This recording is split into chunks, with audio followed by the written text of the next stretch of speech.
الحمد للہ رب العالمین، الصلاة والسلام علی خاتم النبیین وعلی آلہ وصحبہ اجمعین، اما بعد فاعوذ باللہ من الشیطان الرجیم، بسم اللہ الرحمن الرحیم۔ قال اللہ تعالی فی سورة یوسف قال لا يأتيكما طعام ترزقانه إلا نبأتكما بتأويله قبل أن يأتيكما ذلكما مما علمني ربي إني تركت ملة قوم لا يؤمنون بالله وهم بالآخرة هم كافرون۔ ترجمہ: یوسف نے کہا کہ جو کھانا تم کو ملنے والا ہے وہ آنے نہیں پائے گا کہ میں اس سے پہلے تم کو اس کی تعبیر بتا دوں گا۔ یہ ان باتوں میں سے ہے جو میرے پروردگار نے مجھے سکھائی ہیں۔ جو لوگ خدا پر ایمان نہیں لاتے اور روز آخرت سے انکار کرتے ہیں، ان کا مذہب میں چھوڑے ہوئے ہوں۔ یوسف علیہ السلام نے پہلے تو ان دونوں قیدیوں کو تسلی دی کہ بے شک خوابوں کی تعبیر تمہیں بہت جلد معلوم ہوا چاہتی ہے۔ روزانہ جو تم کو کھانا ملتا ہے، اس کھانے کے آنے سے پیشتر میں تعبیر بتا کر تم کو فارغ ہو جاؤں گا، لیکن تعبیر خواب سے زیادہ ضروری اور مفید ایک چیز پہلے تم کو سناتا ہوں، وہ یہ کہ تعبیر وغیرہ کا یہ علم مجھے کہاں سے حاصل ہوا۔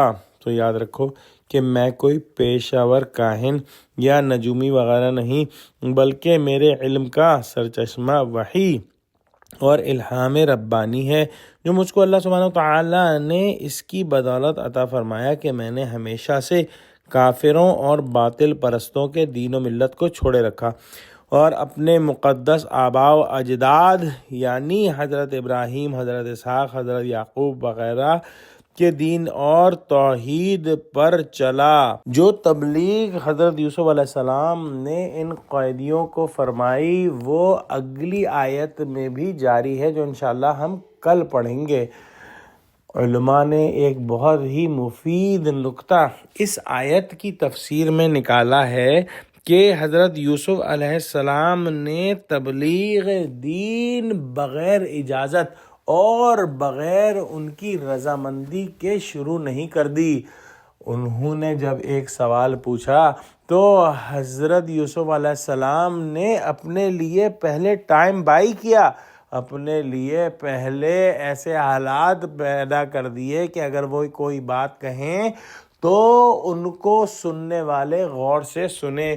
اور یہ حکمت تبلیغ کا ایک بہت اہم نکتہ اس آیت سے ہم کو ملتا ہے کہ حضرت یوسف علیہ السلام نے ان سے کہا کہ جب تک تمہارا کھانا آئے گا اس وقت تک میں تعبیر بتا کے فارغ ہو جاؤں گا۔ گویا اگر کھانا آنے میں کہیے کہ آدھا گھنٹہ تھا تو انہوں نے اس وقت کو یوٹیلائز کیا، اس وقت کو استعمال کیا اور جو ہے قیدیوں کو جو ہے اس بات پر راضی کیا اور ایک طرح سے ان کی اجازت لی کہ وہ ان سے بات کر سکیں، اور پھر انہوں نے تبلیغ کی بات کی۔